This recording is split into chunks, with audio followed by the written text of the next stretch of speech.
Hello guys, welcome back to my YouTube channel. आज की फिर से हम एक नए टॉपिक के बारे में डिस्कस करेंगे। आज की इस वीडियो में हम डायलिसिस के बारे में समझेंगे। ठीक है, जो डायलिसिस है या जिसको हेमोडायलिसिस भी बोलते हैं, कैसे किया जाता है। तो अगर वीडियो शुरू करने से पहले हम ये समझते हैं कि जो हीमोडायलिसिस है वो दो टाइप के हम डायलिसिस करते हैं। एक तो हीमोडायलिसिस करते हैं, ठीक है, एक हीमोडायलिसिस करते हैं। दूसरा होता है एक पेरिटोनियल डायलिसिस करते हैं। तो हीमोडायलिसिस में क्या किया जाता है, इसमें एक एक्सेस बनाया जाता है ब्लड का, और पेरिटोनियल डायलिसिस में पेरिटोनियल कैविटी में एक फ्लूइड डालते हैं, उससे डायलिसिस करते हैं। तो इस वीडियो में हम सिर्फ हीमोडायलिसिस के बारे में समझेंगे। या पेरिटोनियल डायलिसिस के लिए एक नया वीडियो मैं फिर से बनाऊंगा। ठीक है, तो आज की इस वीडियो में हम हीमोडायलिसिस के बारे में समझेंगे। तो आपने अगर किडनी ट्रांसप्लांट वाला वीडियो नहीं देखा है तो आप जाके देख सकते हैं। वीडियो का लिंक मैं डिस्क्रिप्शन में दे दूंगा। तो पहले आप उसको जाके देखें कि किडनी ट्रांसप्लांट क्या होता है, कैसे किया जाता है, क्या क्या प्रोसीजर है, वो देखें। ठीक है, तो अभी की इस वीडियो में हम देखेंगे कि हीमोडायलिसिस क्या होता है।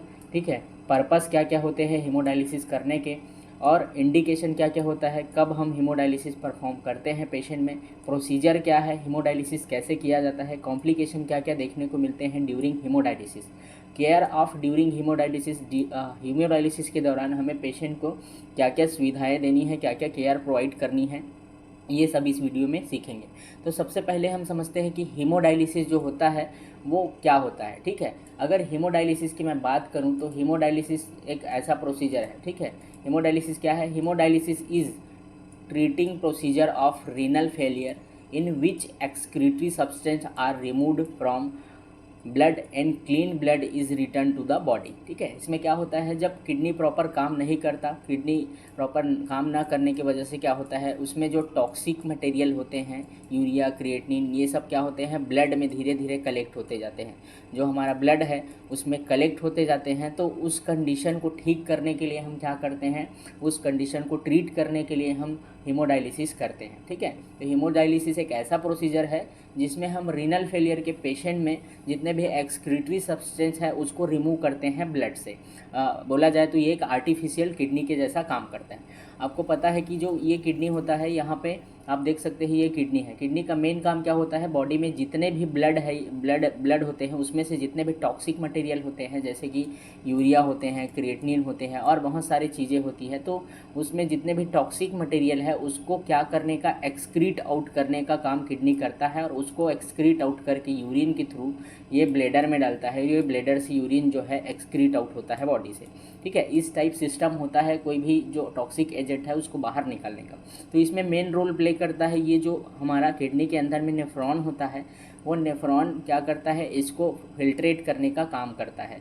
इसमें दो पार्ट होते हैं, एक मेड्यूला होता है, आउटर लेयर कॉर्टेक्स कहलाता है। ठीक है, ये रीनल पेल्विस होता है जहाँ पे जितने भी यूरिन बन के यहाँ पे आता है रीनल पेल्विस में, और रीनल पेल्विस से ये यूरेटर के थ्रू बाहर जाता है यूरिनरी ब्लैडर।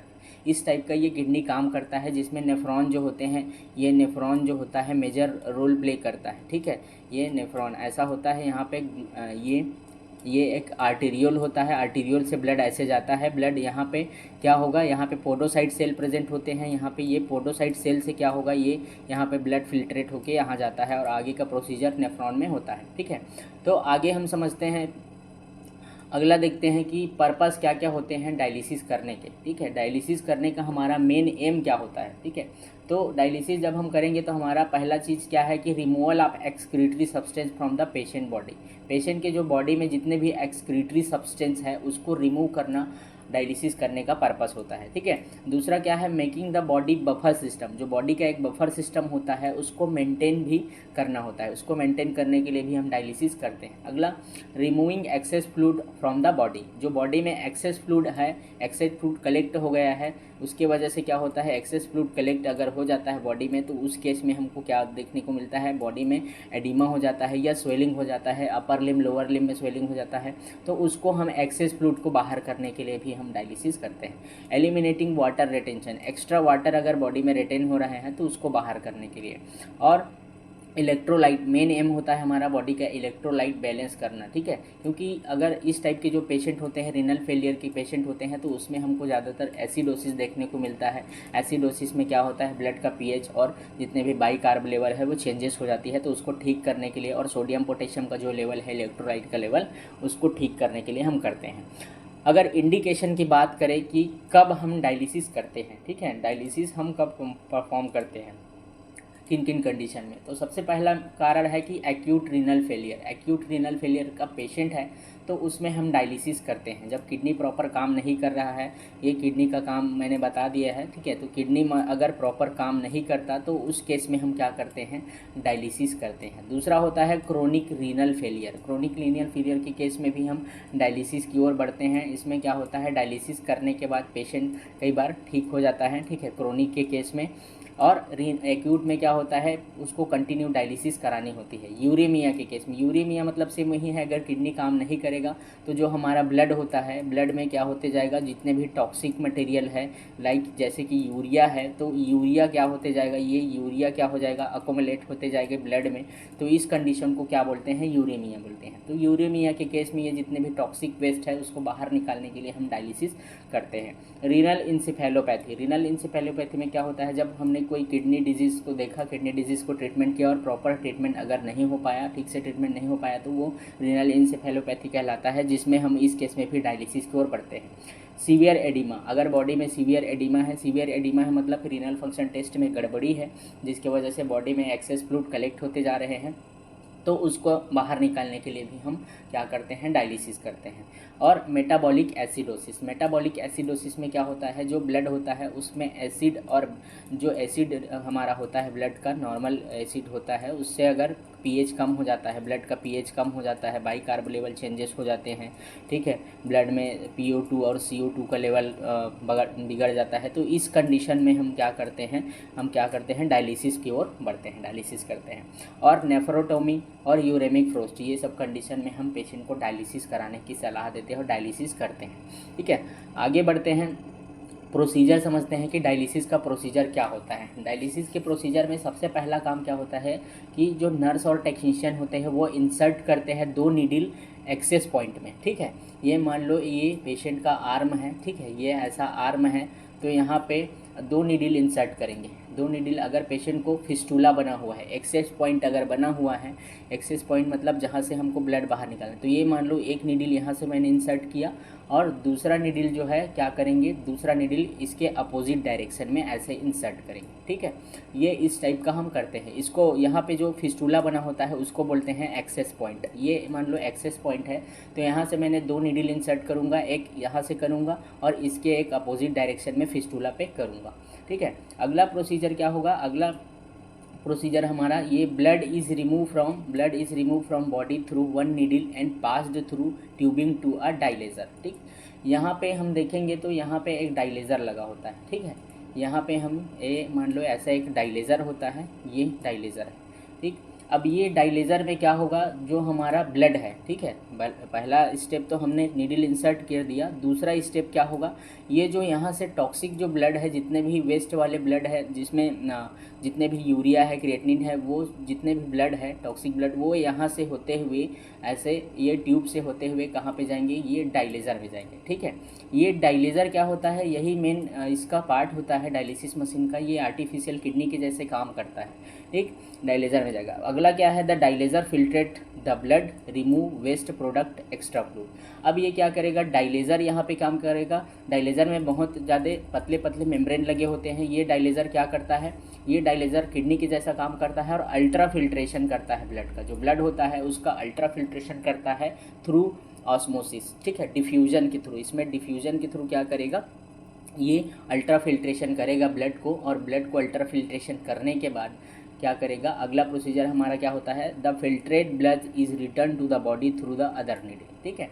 मैंने पहले ही बताया है कि ये जो एक और नीडल हमने यहाँ पे लगाया होता है वो डायलेजर के इस साइड में कनेक्टेड होता है, और जैसे ही ये ब्लड को फिल्ट्रेट कर देगा, पूरा फिल्ट्रेट करने के बाद जितने भी प्योर ब्लड है वो ऐसे यहाँ से बॉडी में फिर से वापस डाल दिया जाएगा, और यही प्रोसीजर कंटिन्यू चलता रहता है डायलिसिस में, ठीक है। अगला, the needle remove and access site is covered with the dressing. जब डायलिसिस हमारा पूरा हो जाता है तो डायलिसिस पूरा हो जाने के बाद ये नीडल को हम रिमूव करते हैं और यहाँ पे एक प्रेशर ड्रेसिंग करते हैं, यहाँ को थोड़ा दबा के दबाव वाला ड्रेसिंग देते हैं, ठीक है। अगला हम डायग्राम से समझते हैं कि डायलिसिस जो है मशीन से डायलिसिस कैसे किया जाता है, डायलिसिस जो मशीन होता है हमारा उससे कैसे किया जाता है, ठीक है। तो आधी चीज़ें मैंने पहले बता दिया है, थोड़ा सा समझते हैं ये डायग्राम के थ्रू। ठीक है, यहाँ पे आप देख सकते हैं ये एक पेशेंट है। ठीक, ये पेशेंट है।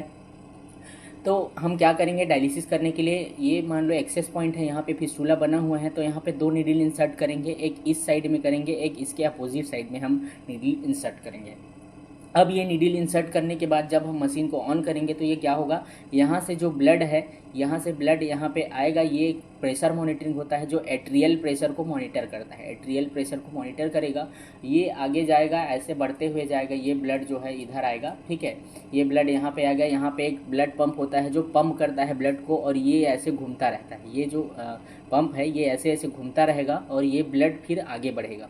ठीक, ये ब्लड आगे बढ़ेगा। यहाँ पे हम देखेंगे, आगे हम देखेंगे कि यहाँ पे एक, ये इस पॉइंट में आप देख सकते हैं यहाँ पे एक ये सिरिंज आपको दिख रहा है। इस सिरिंज में हिपैरिन लोड होता है। हिपैरिन जो क्या करता है, टू प्रिवेंट क्लॉटिंग, जो क्लॉट होता है, ब्लड जो जाएगा बाहर जाएगा तो रिस्क रहता है क्लॉट होने का, तो उस रिस्क को कम करने के लिए यहाँ पे हिपैरिन रखा जाता है। ये हिपैरिन इसको बीच बीच में डाला जाता है ताकि जो ब्लड है कोएगुलेट ना हो, क्लॉटिंग ना हो ब्लड का।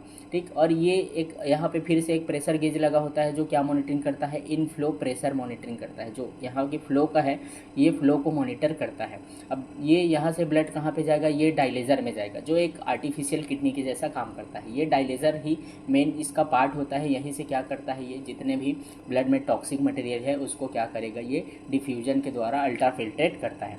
अब ये ब्लड इसमें आने के बाद यहाँ पे ब्लड जब आ जाएगा तो ये ब्लड में यहाँ पे फिल्ट्रेट होगा और जितने भी टॉक्सिक वेस्ट है और जितने भी एक्स्ट्रा फ्लूइड है उसको यहाँ से बाहर निकाल दिया जाएगा। और ये यहाँ पे आप देख सकते हैं यहाँ पे सोल्यूशन होता है, सलाइन सोल्यूशन बीच बीच में देते रहते हैं। और डायलिसिस के दौरान पेशेंट का आरबीएस भी हम बीच बीच में देखते रहते हैं। आरबीएस क्या होता है, रैंडम ब्लड शुगर लेवल होता है या ग्लूकोज लेवल होता है, क्योंकि पेशेंट को जब डायलिसिस करते हैं तो कई बार पेशेंट जो है हाइपोग्लाइसीमिया में जाने लगती है। ठीक है, हाइपोग्लाइसीमिया होते रहते हैं पेशेंट को, तो उस कंडीशन में हम उसको डेक्सट्रोज देते रहते हैं और सलाइन भी देते रहते हैं। ठीक, तो लास्ट में जब ये ब्लड फिल्ट्रेट हो जाता है तो ये फिल्ट्रेट होने के बाद जो ब्लड है वो यहाँ ये इस ट्यूब से आगे जाता है। इस ट्यूब से यहाँ पे फिर से एक प्रेशर गेज लगा होता है जो वेनस प्रेशर को मॉनिटरिंग करता है। ठीक है, वेनस प्रेशर को मॉनिटरिंग करता है। और यहाँ पे एक एयर ट्रैप, एयर डिटेक्टर होता है जो एयर अगर वहीं पे आता है तो उसको ट्रैप करता है, डिटेक्ट करने का काम करता है। तो ये जो ब्लड होता है ये क्लीन ब्लड होता है, प्योर ब्लड होता है, और इसको वापस से फिर से ऐसे बॉडी में डाल दिया जाता है। तो इस टाइप से डायलिसिस किया जाता है। ठीक है, अब यही प्रोसीजर कंटिन्यू चलता रहता है। यहाँ से ब्लड आएगा, आगे जोड़ेगा, यहाँ पे हिपैरिन डाला जाएगा, यहाँ पे फिर से आएगा ब्लड और यहाँ पे फिर से फिल्ट्रेट होगा। फिल्ट्रेट होने के बाद प्योर ब्लड जो है आगे क्लीन होते जाएगा। यहाँ पे हम सोल्यूशन भी यूज़ करते हैं, 2 सोल्यूशन जो हेल्प करता है इसको एक्सक्रीट आउट कराने में, जितने भी वेस्ट प्रोडक्ट है उसको एक्सक्रीट आउट कराने में। ठीक है, आगे देखते हैं इसके जो डायलिसिस करते हैं उसके कॉम्प्लिकेशन क्या क्या हो सकते हैं। ठीक है, तो डायलिसिस का कॉम्प्लिकेशन में हम देखेंगे कि डायलिसिस जब करते हैं तो पेशेंट को क्या हो सकता है, पेशेंट को डिहाइड्रेशन हो सकता है, क्योंकि हमने फ्लूइड को निकालेंगे तो कई बार क्या होता है एक्स्ट्रा फ्लूइड निकल जाने की वजह से पेशेंट को डिहाइड्रेशन हो जाता है। इसके लिए हम उसको अलग से इलेक्ट्रोलाइट देते रहते हैं बीच बीच में। हाइपोवोलेमिया, हाइपोवोलेमिया मतलब क्या होगा, ब्लड का वॉल्यूम बॉडी में कम हो जाएगा, तो इस केस को क्या बोलते हैं, हाइपोवोलेमिया बोलते हैं। ब्लड वॉल्यूम जो रहता है वो, क्योंकि ब्लड जो है बाहर निकलता है ऐसे पूरा, उतना जो लंबा ट्यूबिंग है उसमें बहुत सारा ब्लड ऐसे फंसा रहता है, तो इस वजह से हाइपोवोलेमिया होती है। हाइपोटेंशन, क्योंकि ब्लड बाहर जा रहा है, फ्लूइड बाहर जा रहा है, तो उस वजह से ब्लड का जो प्रेशर है वो बॉडी में कम होगा, तो हाइपोटेंशन होता है कॉम्प्लिकेशन। हाइपोवोलेमिक शॉक, अगर ब्लड में कई बार क्या होता है ब्लड का वॉल्यूम कम हो जाने की वजह से पेशेंट जो है हाइपोवोलेमिक शॉक में चला जाता है। ठीक है, तो अगला सेप्टिसीमिया, अगर हमने प्रॉपर प्रिकॉशन नहीं रखा, प्रॉपर ध्यान नहीं दिया या कोई ज़्यादा इन्फेक्टेड पेशेंट है तो उसमें कभी कभी सेप्टिसीमिया देखने को मिलता है, जिसमें सेप्टिसीमिया में क्या होता है ब्लड में बैक्टीरिया ज़्यादा रेप्लिकेट कर जाते हैं और अपनी कॉपी बना लेते हैं, जिसको सेप्टिसीमिया बोलते हैं। ठीक है, अगला कॉम्प्लिकेशन डेथ, कई बार जो पेशेंट है क्रिटिकल होने की वजह से ड्यूरिंग डायलिसिस ही उनका डेथ हो जाता है। ठीक, आगे समझते हैं कि जो डायलिसिस वाले पेशेंट है उसको क्या क्या केयर प्रोवाइड किया जाता है। ठीक है, तो डायलिसिस वाले पेशेंट को सबसे पहले ड्यूरिंग डायलिसिस हमको उसके टीपीआर को मॉनिटरिंग करना है, ठीक है। टीपीआर बीपी मतलब temperature, pulse rate, blood pressure, ये सबको हमको मॉनिटरिंग करना है। ब्लड प्रेशर उसको मॉनिटरिंग करता रहना है, टेम्परेचर देखना है, बॉडी वेट देखना है, ठीक है। ब्लड ग्लूकोज लेवल देखते रहना है, क्योंकि उस टाइम क्या होता है पेशेंट को कई बार ब्लड ग्लूकोज लेवल कम हो जाता है, हाइपो में चली जाती है, ठीक है। प्रॉपरली चेक फिस्टुला साइड को हमको चेक करते रहना है, जहाँ पे एक्सेस पॉइंट है, जहाँ से ब्लड बाहर जा रहा है उसको हमको चेक करते रहना है, ताकि वहाँ पे कोई ब्लीडिंग तो नहीं है, एक्स्ट्रा फ्लूइड जो है बाहर तो नहीं आ रहा है, ये सब हमको चेक करते रहना है। Before dialysis stop anti hypertensive and vasodilator drug, जितने भी एंटी हाइपरटेंसिव जो बीपी कम करने वाली जो दवाई है, ठीक है, बीपी कम करने वाली दवाई है या वैसोडाइलेटर है, तो ऐसे दवाई को पेशेंट को डायलिसिस के पहले हमको रोकना होता है। डायलिसिस के पहले जो उसके एंटी हाइपरटेंसिव ड्रग है उसको हमको नहीं देना है। जब डायलिसिस करेंगे तो उसके पहले ये ध्यान रखना है कि एंटी हाइपरटेंसिव ड्रग उसको नहीं देना है, क्योंकि ऑलरेडी जब डायलिसिस करेंगे तो उसका ब्लड प्रेशर कम होगा, ठीक है। प्रिपेयर इमरजेंसी ड्रग, हमें इमरजेंसी ड्रग हमेशा प्रिपेयर करके रखना है, क्योंकि पेशेंट जो है इस टाइम में कभी भी अगर ज़्यादा सीवियर पेशेंट है तो उसको कोई भी कॉम्प्लिकेशन देने को मिल सकते हैं या लाइफ थ्रेटनिंग कंडीशन हो सकता है। तो इस कंडीशन में हम क्या करेंगे, पेशेंट के लिए हम जो इमरजेंसी ड्रग है वो पहले से तैयार करके रखेंगे, ठीक है। तो आज की इस वीडियो में हम इतना ही समझेंगे। नेक्स्ट वीडियो में हम फिर से इसी के अगला पार्ट जो पेरिटोनियल डायग्नोसिस है उसके बारे में डिस्कस करेंगे, ठीक है। Do read more about it. Thank you so much.